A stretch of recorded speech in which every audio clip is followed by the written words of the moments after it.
Have you ever wondered why there are so many Christian denominations today? This isn't just an idle question.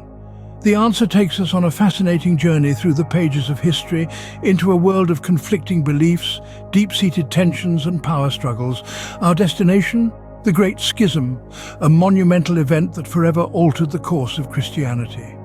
It's a tale of two major branches of Christianity, the Eastern Orthodox and the Roman Catholic Church, parting ways, a rift that has shaped the world we live in today. There's a story to be told here, a tale of how the seeds of this division were sown, how they grew into a chasm, and how that chasm continues to influence the Christian world. This is not just a story about religion, it's a story about culture, politics, and the human spirit. To understand this, we need to travel back to the 11th century, to a time of religious tension and political power struggles. The 11th century was a time of great change, both in the secular and the religious world. Picture a world divided into two powerful centers, Rome in the west and Constantinople in the east. Both were powerhouses in their own right, but their cultural and ideological differences were as wide as the landmass that separated them. Rome, the heart of the Western Roman Empire, was a melting pot of cultures and traditions. It was where Latin was the language of the Church, and the Pope, the Bishop of Rome, held the highest religious authority. Rome was a city where the spirit of the ancient Roman Empire still echoed in its grand architecture and its people's hearts. On the other hand, Constantinople, the capital of the Eastern Roman Empire, also known as Byzantium, was a beacon of the Greek-speaking world. Here, the emperor held both political and religious sway, and Greek was the liturgical language of the Church. Constantinople was a city that blended the old and the new, where the ancient Greek philosophies met the rising tide of Christianity. While both centers coexisted under the umbrella of Christianity, their different languages, cultures, and interpretations of religious authority began to sow seeds of discord. Rome asserted the primacy of the Pope, while Constantinople saw the emperor as the head of the Church.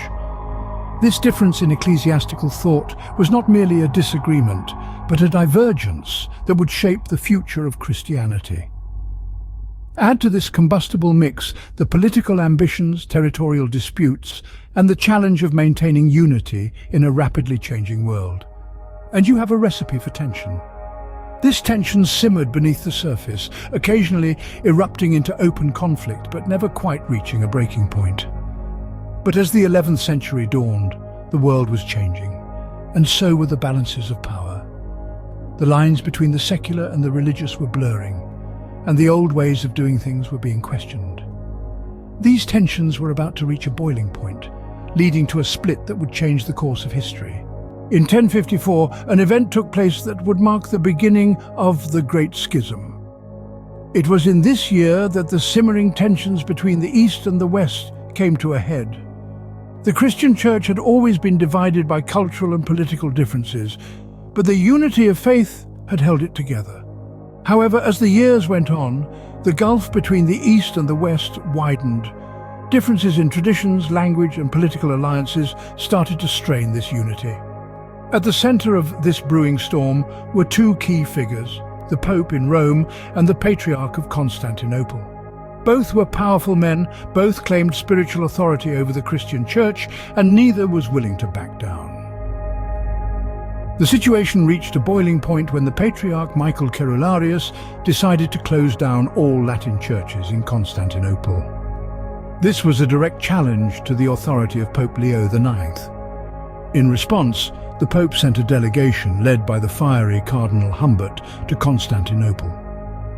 The meeting between Humbert and Cerularius was a disaster. Humbert, known for his uncompromising nature, presented the Patriarch with a list of charges, including the false accusation of the East denying the Holy Spirit's procession from the Sun. Cerularius, in turn, refused to meet with Humbert and rejected the charges.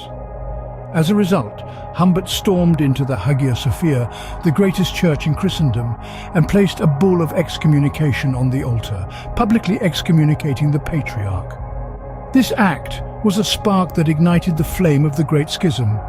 The Christian Church, which had been one for over 1,000 years, was divided into the Roman Catholic Church in the West and the Orthodox Church in the East.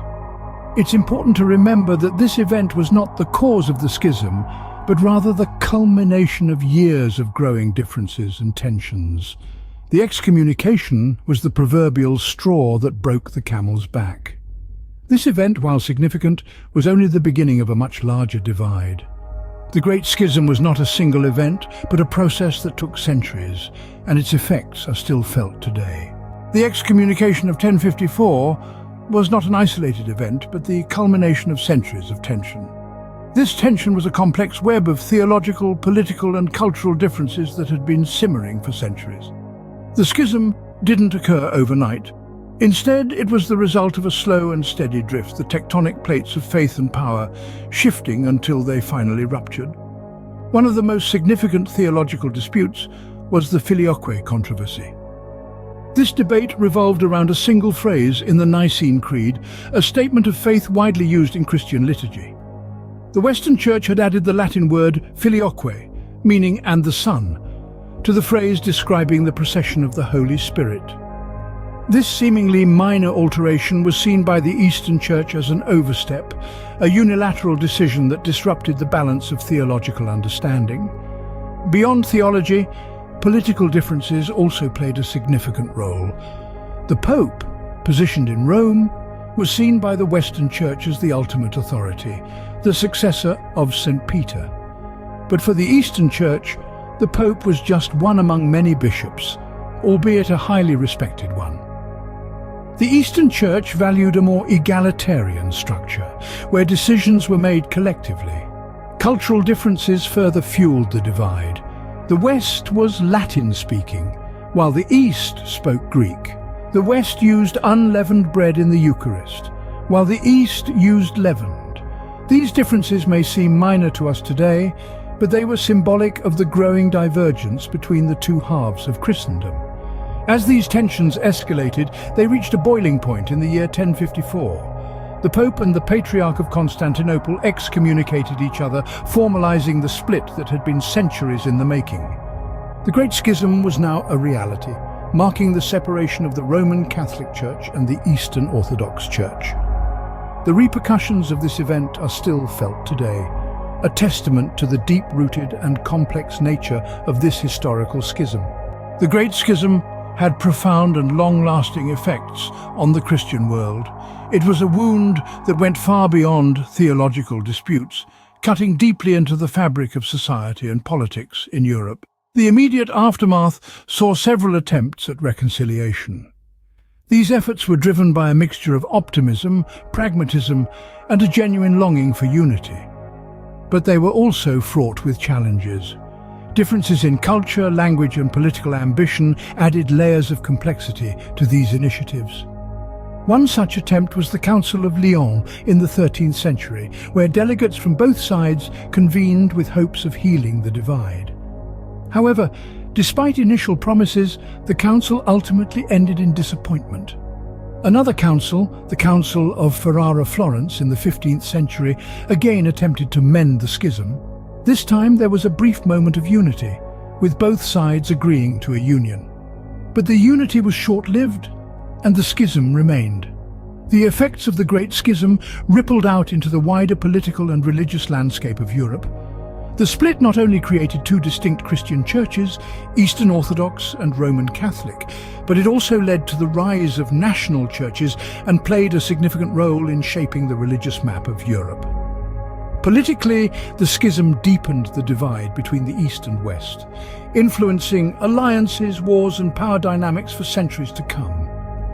The Orthodox East gravitated towards the Byzantine Empire's sphere of influence, while the Catholic West aligned more closely with the Holy Roman Empire. The schism also had an impact on the everyday lives of the faithful. It influenced religious practices, traditions, and even architecture. The split is visible in the contrasting styles of Orthodox and Catholic churches, a testament to the enduring nature of this divide. The repercussions of the Great Schism are still felt today, over a millennium later.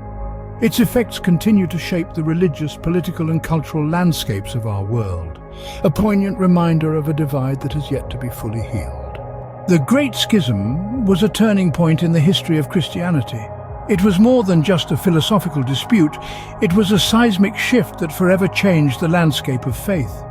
The schism, the split between the Eastern Orthodox and Western Catholic churches, was fueled by complex socio-political factors and theological disputes. These disagreements, simmering for centuries, finally boiled over in the 11th century, leading to a split that exists to this day. The aftermath of the schism was far-reaching, influencing the development of culture, art and politics in both the East and the West. It shaped the Christian world, creating a rich tapestry of diverse beliefs, traditions and practices. The Great Schism, a pivotal moment in history, underlines the power of belief, the impact of cultural differences, and the enduring nature of faith. So, next time you wonder about the diversity of Christian denominations, remember the Great Schism of the 11th century.